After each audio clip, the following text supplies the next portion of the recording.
The legendary pioneers and main faces of the shoegaze genre, My Bloody Valentine, had a concert in London and I went to it.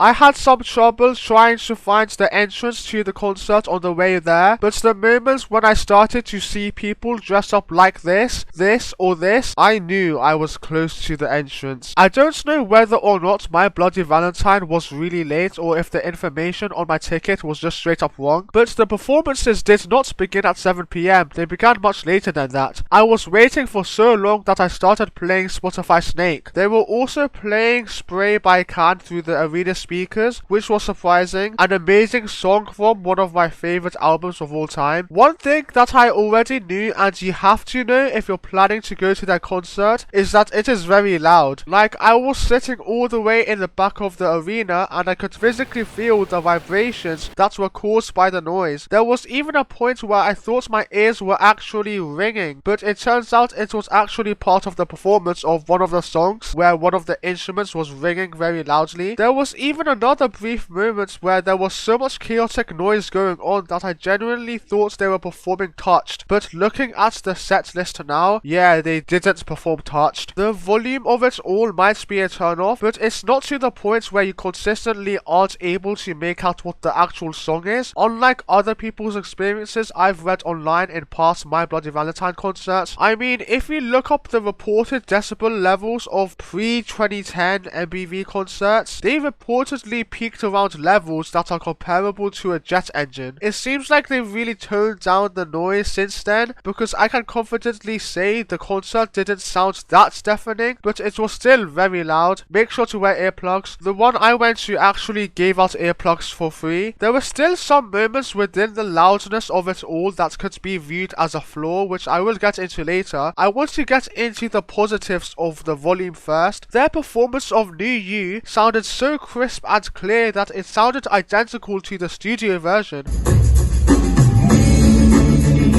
It was beautiful as I remembered it to be. Pretty much all the songs that they performed from the amazing and underrated MBV album sounded nice and clear. Really the clearest performances out of all the songs in the set list. I could also say Soon, partially To Hear Knows When, and Thankfully When You Sleep sounded nice and clear too. Also, You Made Me Realize surprisingly sounded so clean and didn't get buried in its own noise. Surprising given how much more aggressive the instrumentation in that song is. I would also say To Hear Knows When sounded nearly as crisp as the studio version in the second half. Honestly, maybe even more transcendent, though it was hard to pick out the ethereal keys during the first 30 seconds roughly. Belinda's vocals sounded so buried in the mix at some points too. It's obviously buried in the mix in the original version of the song, but in person there were moments where it sounded very buried to the point where I couldn't tell if she was singing or not. There were other instances throughout the concerts where the vocals were maybe a little too quiet, most evidently in their performance of Slow, where the verses were so quiet that by the time I could actually make out the vocals, the song was already on its chorus. The instrumentals in a few of the songs sounded too noisy at some points as well, where the main instrumental melody is buried by all its noise. I would say Honey Power is an instance of that, where the fuzzy distorted guitar riffs that made the original studio version of the song so amazing were hard to hear at some points. But honestly, even with these small complaints, I still enjoyed every single performance here. Really, the loudest moment of the entire concert was when the person next to me kept shouting "Woo!" after every song. If I had to pick out 5 songs that I enjoyed the most live, not the songs that I enjoyed as their studio versions, it would be New You, When You Sleep, Thorn, Soon, and You Made Me Realize. Soon and You Made Me Realize actually sounded more incredible live than in the original studio versions. The band was playing 6 minutes of pure noise during the performance of You Made Me Realize,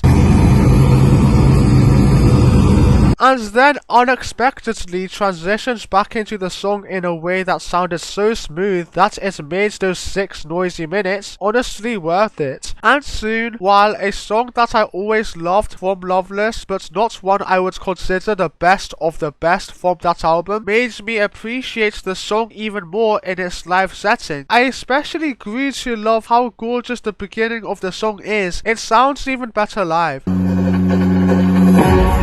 Another thing that I never really took notice of in their songs, but made me fully appreciate as they revealed themselves to me in a clearer light in this live setting, was how fantastic Holmes' drumming is, especially on the noisier songs like the earlier mentioned You Made Me Realize, as well as Honey Power. But the drumming on Nothing Much to Lose especially sounded piercing and vicious in a really enjoyable way. The collection of songs that they chose to play as a whole, I put the actual set list on screen here, was pretty solid, though there are certain songs that I wish they would have performed. Swallow, Soft as Snow, Lose My Breath, No More Sorry, Don't Ask Why, Drive It All Over Me, Blown a Wish, What You Want, She Loves You No Less, and one of my favourite MBV songs ever, Sometimes. But I'm still appreciative that they performed Thorn. The chorus on that song is so catchy. I think I was the only one in my row that was singing out loud to that song, or maybe I wasn't, it was too loud to hear other people's voices. In between the songs, the band would sometimes edge and tease us.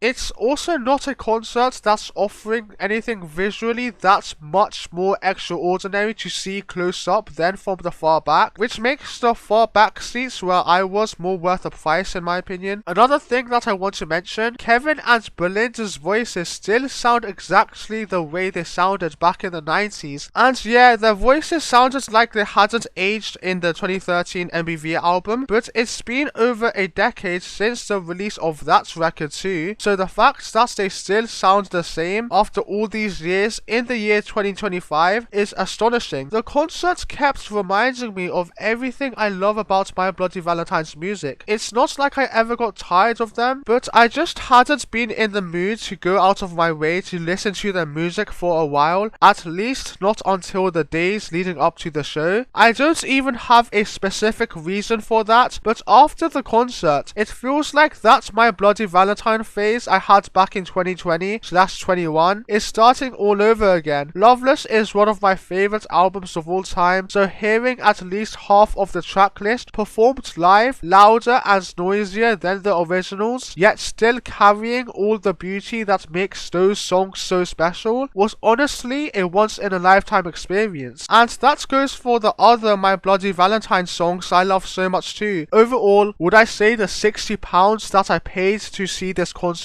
was worth it? Yes.